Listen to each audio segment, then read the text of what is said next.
Hello guys, আসসালামু আলাইকুম সবাই কেমন আছেন? তো আজকে আমি গরুর মাংসের তিহারি রান্না করব, আপনাদের সাথে শেয়ার করব। তো গরুর মাংসটা আমি সুন্দর করে আগে কষিয়ে নিয়েছি। তো আমি এখানে রাঁধুনি তিহারি মশলা ইউজ করেছি। তো এখানে আমি বরবটিও দিয়েছি, এখন পোলাওয়ের চালটা দিয়েছি।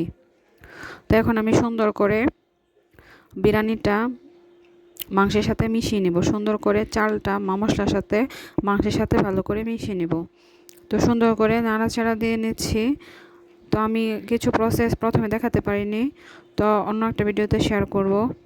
তো এখন আমি মশলাটা, এই যে দেখেন, এটা হচ্ছে গরুর মাংসটা আগে বিরিয়ানি মশলা দিয়ে, তিহারি মশলা দিয়ে কষিয়ে নিয়েছি। এখন আমি একটু এখানে পানি অ্যাড করে দিয়েছি।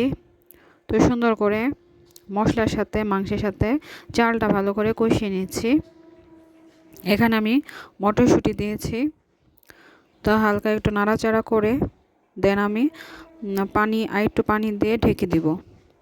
তো মাঝে মাঝে বাসায় এরকমভাবে তিহারি রান্না করে ফেললে রেস্টুরেন্টে যেতে হয় না। তো রেস্টুরেন্টের খাবার ঘরে বানিয়ে খাওয়া যায়। তো আমার তিহারিটা অনেকটা হয়ে এসেছে, এই যে দেখুন, নাড়াচাড়া দিয়ে দিয়েছি। মাংসগুলা পর্যাপ্ত পরিমাণে মাংস দিয়েছি। তো আমি এখন সুন্দর করে ভালো করে মিক্সড করে নেব সব কিছু। এই যে তেহারিটা অনেকটা হয়ে এসেছে। এই যে আমার পানিটাও শুকিয়ে গেছে। তিহারিটা দেখেন ঝরঝরা হয়েছে, গরুর মাংসের তিহারি। এখানে আমি মটরশুঁটি দিয়েছি, টেস্টটা আরও ভালো হবে। যে মটরশুঁটিগুলো দেখা যাচ্ছে। গরুর মাংসের তিহারি, গরুর পিসগুলো ছোট ছোট পিস করে দিয়েছি। তো এভাবে গরুর মাংসের তিহারি ঘরে রান্না করা যায়।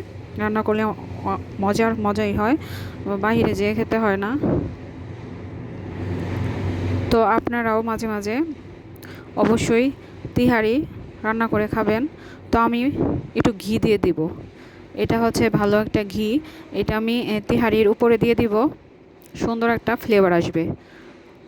আমি এক চামচ ঘি নিয়েছি, তিহারির উপরে দিয়ে দিব। এক দুই চামচ ঘিটা একটু বেশি নিব আমি, যাতে সুন্দর একটা স্মেল আসে তিহারির মধ্যে। তিহারির উপরে আমি দুই তিন টেবিল চামচ ঘিটা দিয়ে দিচ্ছি। তো এভাবে আমার তিহারিটা হয়ে গেছে, দেখেন কত ঝরঝরা হয়েছে। এভাবে তিহারি রান্না করলে ঘরে মনে হয় যে রেস্টুরেন্টে খাবার খাচ্ছি। তো দেখেন তিহারিটা অনেক ঝরঝরা হয়েছে, তিহারিটা হয়ে গেছে।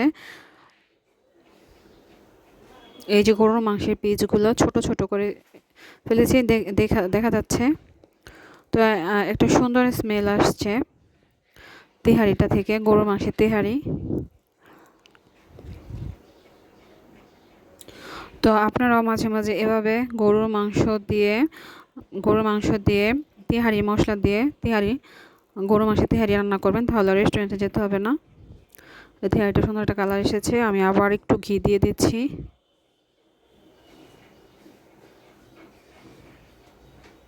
তো আবার একটু ঘি দিয়ে দিয়েছি। যত ঘিটা বেশি দিলে সুন্দর স্মেল আসবে, সুন্দর ঘ্রাণ আসবে।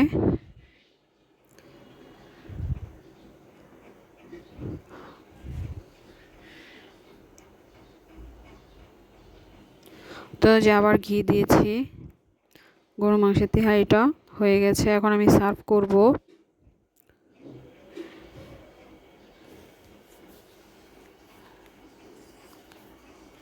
তো সবাইকে অনেক ধন্যবাদ ধৈর্য ধরে আমার ভিডিও দেখার জন্য।